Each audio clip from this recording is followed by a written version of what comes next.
ನಮಸ್ಕಾರ, ನೀವು ನೋಡ್ತಿದ್ದೀರಾ ಸ್ಪೀಡ್ ನ್ಯೂಸ್ ಕನ್ನಡ. ನಾನು ಪ್ರಿಯಾ ಸೋಮೇಶ್. ನಿನ್ನೆ ತಾನೇ ಈ ಗೃಹ ಜ್ಯೋತಿಗೋಸ್ಕರ ಆಧಾರ್ ಕಾರ್ಡ್ ಇದೆಯಾ, ಪಾನ್ ಕಾರ್ಡ್ ಇದೆಯಾ, ಬ್ಯಾಂಕ್ ಪಾಸ್ಬುಕ್ ಇದೆಯಾ, ಕ್ಯಾಸ್ಟ್ ಸರ್ಟಿಫಿಕೇಟ್, ಜಾತಿ ಪ್ರಮಾಣ ಪತ್ರ ಇದೆಯಾ ಅಂತ ಮನೆಗೆ ಹೋಗಿ ಕೇಳ್ತಾ ಇದ್ರು ಅಂತ ಒಂದಷ್ಟು ಕಡೆಗಳಲ್ಲಿ ಚರ್ಚೆ ನಡೀತಾನೆ ಇತ್ತು. ಅದಕ್ಕೆ ಅವರು ತಿರುಗಿ ಉತ್ತರವನ್ನು ಕೂಡ ಕೊಟ್ಟಿದ್ದಾರೆ. ಯಾಕೆ ನೀವು ಸ್ಕೂಲಲ್ಲಿ ಮತ್ತು ಕಾಲೇಜ್ಗಳಲ್ಲಿ ಅಡ್ಮಿಷನ್ ಮಾಡಿಸುವಾಗ ನಿಮ್ಮ ಮಕ್ಕಳನ್ನ ಅವಾಗ ಜಾತಿ ಪ್ರಮಾಣ ಪತ್ರವನ್ನು ಕೇಳೋದಿಲ್ವಾ, ಯಾವ ಕ್ಯಾಸ್ಟ್ ಅಂತ ಕೇಳೋದಿಲ್ವಾ, ಅಲ್ಲಿ ಸುಮ್ಮನೆ ಕ್ಯಾಸ್ಟನ್ನು ಕೊಟ್ಟು ಬರ್ತೀರಾ ತಾನೆ. ಮತ್ತು ಇಲ್ಲಿ ಕೇಳಿದ್ರೆ ತಪ್ಪೇನಿದೆ? ಗೃಹ ಜ್ಯೋತಿ ಪರಿಷ್ಕರಣೆಗೆ ಕ್ಯಾಸ್ಟನ್ನು ಕೇಳೋದ್ರಲ್ಲಿ, ಅಂದರೆ ಜಾತಿ ಪ್ರಮಾಣ ಪತ್ರವನ್ನು ಕೇಳೋದ್ರಲ್ಲಿ ತಪ್ಪೇನಿದೆ? ಕೊಡಬಹುದಲ್ವಾ? ಅಂದರೆ ಜಾತಿ ಮೇಲೆ ಗೃಹ ಜ್ಯೋತಿಯನ್ನು ಕೊಡಬೇಕಾ ಕೊಡಬಾರ್ದಾ ಅನ್ನೋದು ಏನೂ ಇಲ್ಲ. ಜಸ್ಟ್ ಒಂದು ಪರಿಷ್ಕರಣೆಗೋಸ್ಕರ ಕ್ಯಾಸ್ಟ್ ಸರ್ಟಿಫಿಕೇಟನ್ನು ಕೇಳ್ತಾ ಇರೋದು. ಅದಕ್ಕೆ ನೀವು ಕ್ಯಾಸ್ಟ್ ಇಟ್ಕೊಂಡು ಕರೆಂಟ್ ಕೊಡ್ತಾರಂತೆ, ಆ ರೀತಿಯಂತೆ ಈ ರೀತಿಯಂತೆ ಅಂತ ಹಬ್ಬಿಸ್ಬೇಡಿ. ಜಸ್ಟ್ ಕ್ಯಾಸ್ಟ್ ಸರ್ಟಿಫಿಕೇಟ್ ನಾರ್ಮಲಾಗಿ Aadhaar card, PAN card, bank passbook, ನಿಮ್ಮ ಫೋನ್ ನಂಬರ್, ಈ ರೀತಿಯಾಗಿ ಎಲ್ಲ ಒಂದು ಡಾಕ್ಯುಮೆಂಟ್ಸ್ನ ಹೆಂಗೆ ಕೇಳ್ತಾರೋ ಅದೇ ರೀತಿಯಾಗಿ ಜಸ್ಟ್ ನಿಮ್ಮ ಜಾತಿ ಪ್ರಮಾಣ ಪತ್ರವನ್ನು ಕೂಡ ಕೇಳ್ತಾ ಇದ್ದಾರೆ. ಜಸ್ಟ್ ಪರಿಷ್ಕರಣೆಗೆ ಅಷ್ಟೇ. ನೀವು ಈ ಕ್ಯಾಸ್ಟ್ ಆಗಿದ್ದರೆ ನಿಮಗೆ ಕರೆಂಟ್ ಫ್ರೀ, ಅಥವಾ ಈ ಕ್ಯಾಸ್ಟ್ ಆಗಿದ್ದರೆ ನಿಮಗೆ ಕರೆಂಟ್ ಫ್ರೀ ಅಲ್ಲ, ನೀವು ಈ ಜಾತಿಯವರಾಗಿದ್ದರೆ ನಿಮಗೆ ಅನ್ನಭಾಗ್ಯ, ಗೃಹ ಜ್ಯೋತಿ, ಆ ಭಾಗ್ಯ ಈ ಭಾಗ್ಯ ಎಲ್ಲ ಸಿಗುತ್ತೆ, ಅದೇನೂ ಇಲ್ಲ. ಜಸ್ಟ್ ಒಂದು ಇನ್ಫಾರ್ಮೇಷನಿಗೋಸ್ಕರ ಕಲೆಕ್ಟ್ ಮಾಡ್ತಾ ಇರೋದು ಅಂತ ಹೇಳ್ಬಿಟ್ಟು ಚೆಸ್ಕಾಂ MD ಅರ್ಚನಾ ಅವರು ಹೇಳಿಕೆಯನ್ನು ಕೊಟ್ಟಿದ್ದಾರೆ. ಈಗ ಕರ್ನಾಟಕದಲ್ಲಿ ಗೃಹ ಜ್ಯೋತಿ ಯೋಜನೆಯ ಫಲಾನುಭವಿಗಳಿಂದ ರಾಜ್ಯಾದ್ಯಂತ ಕಂಪ್ಲೀಟ್ ಆಗಿ ಇಡೀ ರಾಜ್ಯದಲ್ಲಿ ಮಾಹಿತಿ ಸಂಗ್ರಹಣೆ ಕಾರ್ಯ ಏನಿದೆ ಅದು ಭರದಿಂದ ಸಾಗ್ತಾ ಇದೆ. ಮೈಸೂರಿನ ವಿಜಯನಗರ ಬಡಾವಣೆಯಲ್ಲಿ ನಡೀತಿರುವಂತಹ ಈ ಕಾರ್ಯದ 2ನೇ ದಿನದ ಮೇಲ್ವಿಚಾರಣೆಯನ್ನ ಚೆಸ್ಕಾಂ ವ್ಯವಸ್ಥಾಪಕ ನಿರ್ದೇಶಕಿ ಅರ್ಚನಾ ಅವರು ನಡೆಸಿದ್ದಾರೆ.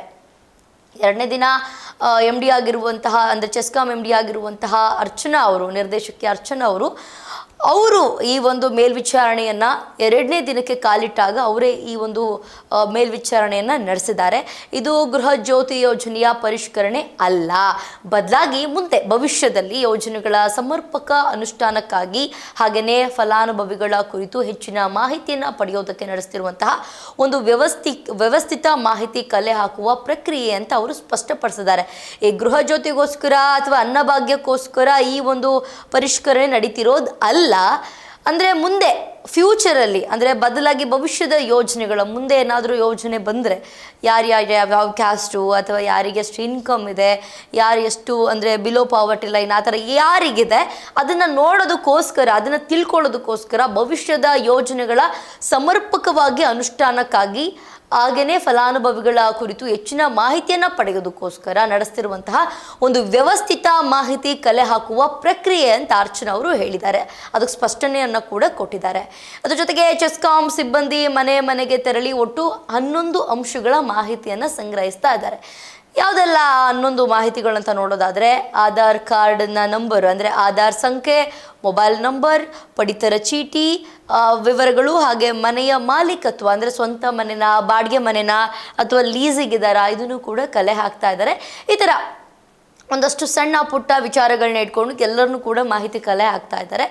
ಇನ್ನೊಂದಷ್ಟು ಮಾಹಿತಿಗಳನ್ನ ಕಲೆ ಹಾಕ್ತಾ ಇದ್ದಾರೆ. ಅದ್ರ ಜೊತೆಗೆ ಇತ್ಯಾದಿ ಮಾಹಿತಿಗಳನ್ನು ಕೂಡ ಕೇಳಲಾಗ್ತಾ ಇದೆ. ಜಾತಿ ಹಾಗೆ ಪಾನ್ ಕಾರ್ಡ್ ಮಾಹಿತಿಗಳು ಕಡ್ಡಾಯವಲ್ಲ.